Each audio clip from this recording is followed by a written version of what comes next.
नमस्कार किसान साथियों, आज फिर से हाजिर हूँ एक गन्ने की छोटी सी जानकारी के लिए। देखिए साथियों, आजकल गर्मी बहुत ज़्यादा पड़ रही है और गन्ने की फसल पे इसका कहीं न कहीं इस गर्मी का जो असर है वो कहीं न कहीं देखने को मिल रहा है। तो ऐसी दशा में मेरा किसान भाइयों से ये सलाह है कि 8 और 10 दिन के अंतराल से गन्ने के अंदर फसल के अंदर सिंचाई करते रहना चाहिए और गर्मी के साथ-साथ इस समय कीटों का भी प्रकोप आप लोगों को देखने को मिल रहा है और कीटों के साथ-साथ कुछ बीमारियों का भी प्रकोप गन्ने की फसल के ऊपर देखने को मिल रहा है। और जिसका आज मैं चर्चा आप लोगों के सामने संक्षिप्त रूप में करूँगा। इस समय गन्ने की फसल के ऊपर गन्ने का स्मट यानी कि गन्ने का कंडवा रोग इस समय देखने को मिल रहा है। देखिए किसान साथियों, ये जो गन्ने का कंडवा रोग है, ये एक सीड बोर्न डिजीज है, बीज जनित रोग है। यह बीज के द्वारा भी फैलता है और हवा के द्वारा भी फैलता है और मिट्टी के द्वारा भी फैलता है और ये बारिश के पानी के द्वारा भी खेत के अंदर ये जो है एक मूड से दूसरी मूड के ऊपर ये फैलता है।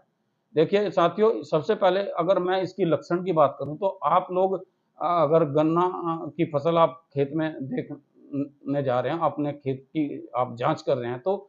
आपको दिखाई देगा कि गन्ने की कलम के अंदर एक तना बारीक सा और छोटी-छोटी सी पत्ती आपको दिखाई देगी और लास्ट में काले रंग का कोड़ा ऐसे घुमावदार जो है वो आपको दिखाई देगा। अगर ये लक्षण आपको गन्ने की फसल के ऊपर दिखाई दे रहा है, तो समझ लीजिए गन्ने की फसल में आपका कंडवा रोग आ गया है। और गन्ने का जो ये कंडवा रोग है, मेरा तो मानना ये है कि इसका रासायनिक नियंत्रण कोई कोई विशेष नहीं है। आप अगर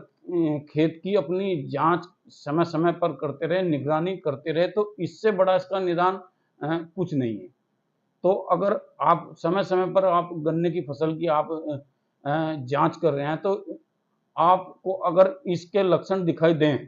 तो सर्वप्रथम आपको करना क्या है कि एक खाली बोरा आपको ले लेना है और खाली बोरा लेकर के आपको पूरे खेत की जाँच करनी है। खेत में जहाँ पर भी ये आपका मूड इससे प्रभावित जो गन्ने का मैंने कंडवा रोग के जो लक्षण बताए हैं, इस आपको दिखाई दे रहा है, तो आप एक बोरे को खोल लीजिए और बोरे को पूरा ऊपर से उस मूड को ढक लीजिए और ढकने के बाद एक फावड़े की सहायता से जड़ से उसको जो है मूड को निकाल दीजिए और निकालने के बाद वहीं पे उस बोरे को जो है आप बंद कर के उसको सावधानी पूर्वक बिना हिलाए-डुलाए आप खेत से बाहर निकाल दें और खेत से बाहर निकालने के बाद उसको ज़मीन के अंदर दबा दें या कहीं पे उसको नष्ट कर दें। क्योंकि उस जो आपका मूड है, उसके अंदर जो कोड़ा निकला है, उसके कोड़े में एक आपको काले-काले रंग का बारीक-बारीक सा चूर्ण आपको जो है देखने को मिलेगा। वो जो बारीक-बारीक काले रंग का जो चूर्ण मैं बता रहा हूँ, उसमें इस रोग के असंख्य बीजाणु उसके अंदर जो है मौजूद रहते हैं। अगर आपने कहीं बोरे में निकालते समय कहीं बोरा आपने खुला छोड़ दिया या बोरे के अंदर से कहीं वो हिला-डुला के आपने वो जो है उसके बीजाणु कहीं दूसरी मूड पे अगर जा लगे, तो समझ लीजिए ये रोग जो है आपका दूसरी मूड पे भी पहुँच गया और ये खेत में फैलने की संभावना इसकी ज़्यादा होती है। तो अब बात करूँ अगर मैं इसके नियंत्रण की, तो मेरा ये तो मानना है कि रासायनिक रूप से इसका कोई नियंत्रण कोई विशेष नहीं है, लेकिन फिर भी अगर किसान भाई अगर ये चाहते हैं कि कुछ ना कुछ स्प्रे इसका करना चाहिए, तो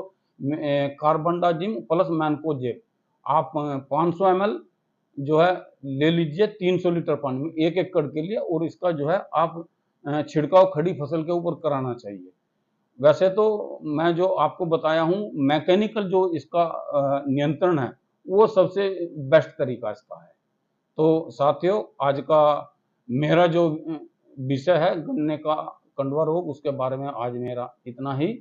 और अब अंत में मैं फिर आप लोगों से यही कहूँगा कि मेरे इस यूट्यूब चैनल को सब्सक्राइब करें, वीडियो को लाइक करें, बेल आइकन का बटन दबाएँ ताकि नए-नए वीडियो के नए-नए नोटिफ़िकेशन आप लोगों को समय-समय पर मिलते रहे। और अब अंत में मैं ये कहूँगा कि आप लोगों की कोई अगर कोई जिज्ञासा है, कोई प्रश्न है, तो कमेंट बॉक्स में ज़रूर लिखें, ताकि मैं आप लोगों को उस समस्या को से जो है निदान दिला सकूँ। तो अब अंत में मैं आप लोगों से बस मेरा नमस्कार, जय हिंद, जय भारत।